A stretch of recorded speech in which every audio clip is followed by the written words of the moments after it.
In South Carolina, lawmakers passed a controversial bill that targets state agencies and schools for any diversity, equity, and inclusion programs that they have in place.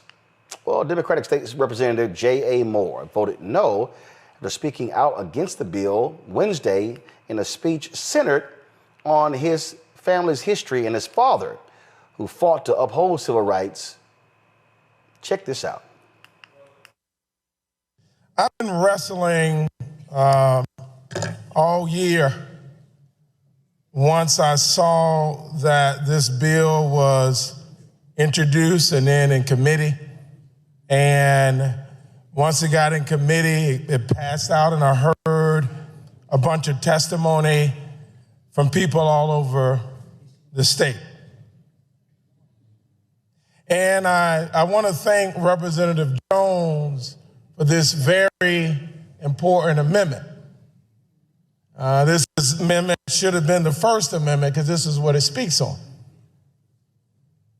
But Representative Dr. Jermaine Johnson, oftentimes history repeats itself. But why? Why does history often repeat itself, Representative King? It repeats itself because too often in the moment, in the current time, we refuse to study history. We don't want to look back. Even though once y'all pass this bill, y'all gonna be taking this entire state back. Not just black folk, all folk. So Representative Hosey, Representative Clyburn, the only thing I knew to do when I was thinking about looking back at history is I looked to my father, y'all's dear friend. I looked at all the writings he left me, all the speeches that he left. And in that research, Madam Chairwoman, I found this old tattered ledger. This tattered ledger, the first date on this ledger was March 6, 1965. Exactly 20 years before I was born.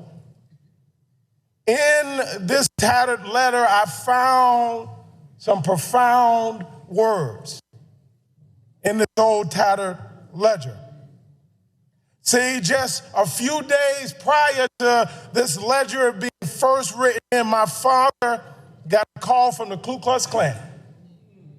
See, my father was the first president of the NAACP in Hampton County. My father got a call from the Ku Klux Klan and said, if you don't stop fighting for diversity, equity, and inclusion, we're gonna kill you. My father just on March the 5th of 1965 woke up to the smell of a burning cross in his front yard as his young children, his wife at the time, lay sleeping. See, my father, in this moment when he was writing in this old tattered ledger, he wrote these 4 simple words: I am not nervous. 65 times, Representative Cobb Hunter, he wrote, I am not nervous, as his life was threatened, as his children's life was threatened. He was a 33-year-old man. He was not nervous to fight for diversity, equity, and inclusion. And see, Mr. Taylor, he wasn't fighting for a more diverse South Carolina for him and his kids alone, a more equitable South Carolina just for black folk, a more inclusive South Carolina just for us. No, for your kids too. Because he recognized as a 33-year-old man in 1965 as his life was threatened, that diversity, equity, and inclusion is good for all South Carolinians.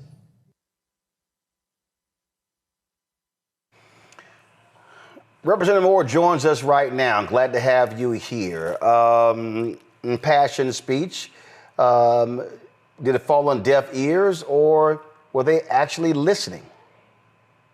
Well, Roland, I want to first thank you so much for having me on your program.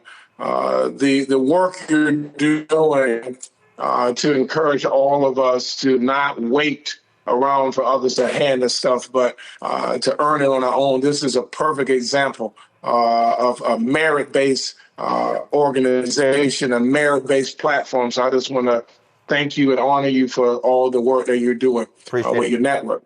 But for me, Roland, although my Republican colleagues had already had a made up mind on how they were going to vote on this piece of legislation, for me, the words that I spoke on yesterday weren't just for those that were in the State House yesterday, but it was for your million plus viewers on your network, for the tens of thousands of people that have connected with me since I gave that speech, because for me, it's something that my father taught me so long ago, that freedom comes through suffering, and that we have to do everything that we can to make sure that we fight for freedom, even in the midst if we may lose a battle.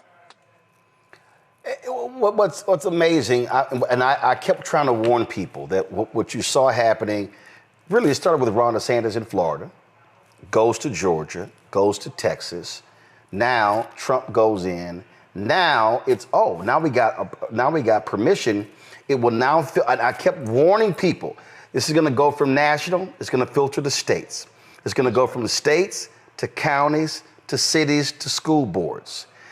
At the outset, after the inauguration, I said that Trump, MAGA, Project 2025, Republicans, they want to defund Black America. They want to attack the economic and the civil rights infrastructure, although not perfect, that has not achieved all that we wanted, but it's a hell of a lot better today than what it was.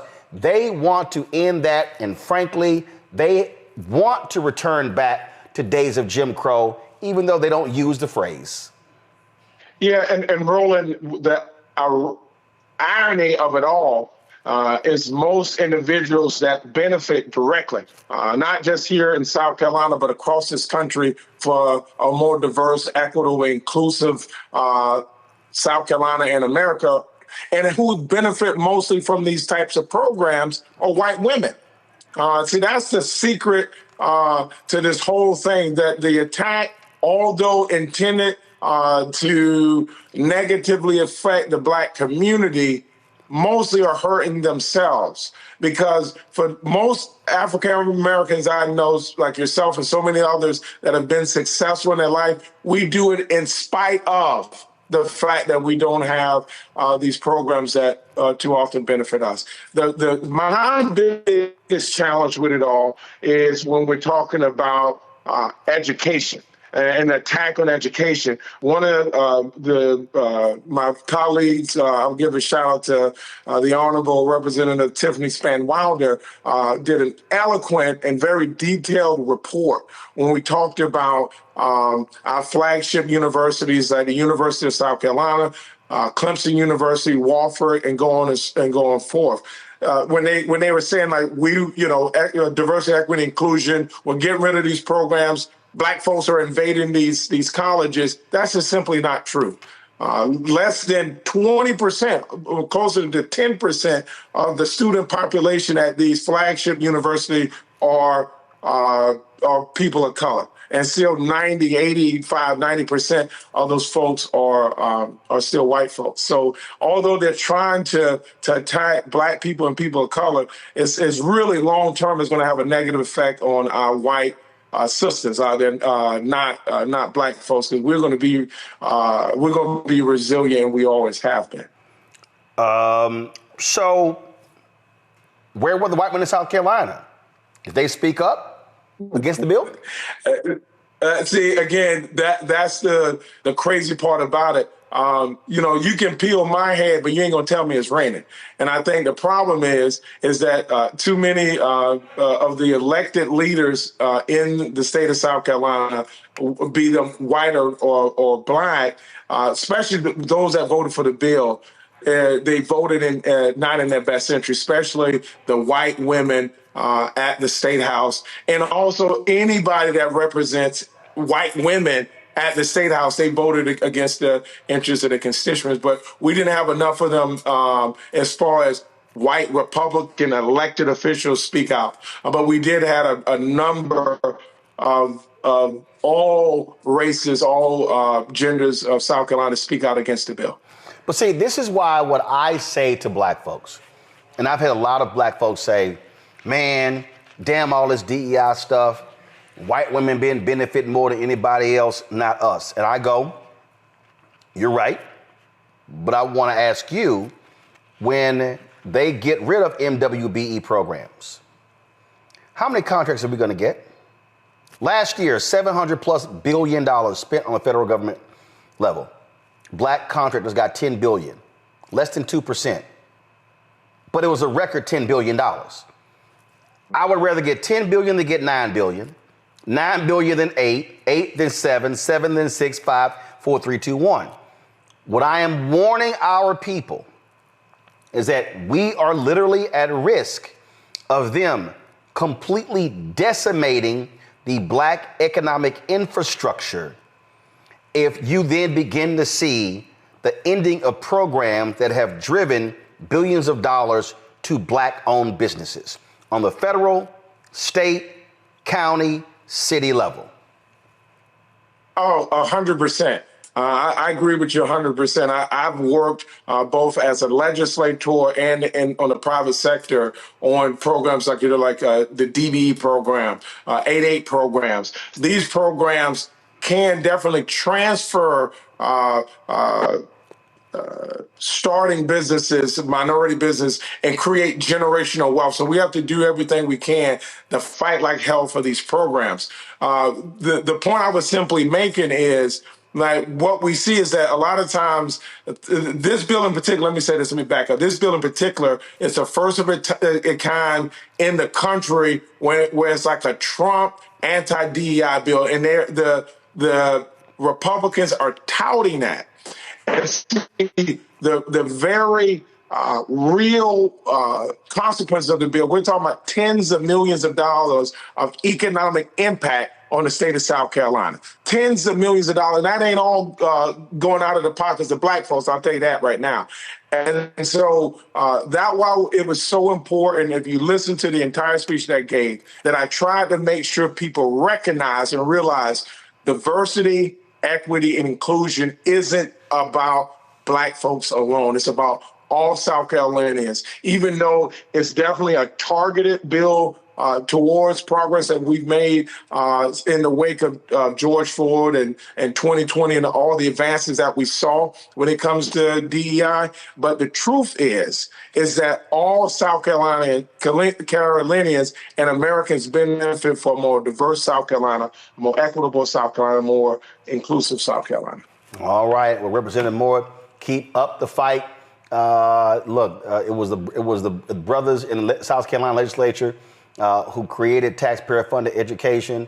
Robert Smalls, the folks who fought them at every turn. And so some things change, but some things stay the same. Yeah, thank you so much, brother. And I just want to give a special shout out to our Madam Chairwoman, Annie McDaniels, for her fearless fight, and all the members of the South Carolina Legislative Black Caucus. Thank y'all so much for the fight, and we're not done fighting yet. Thank y'all so much. All right, thanks a lot. We appreciate it.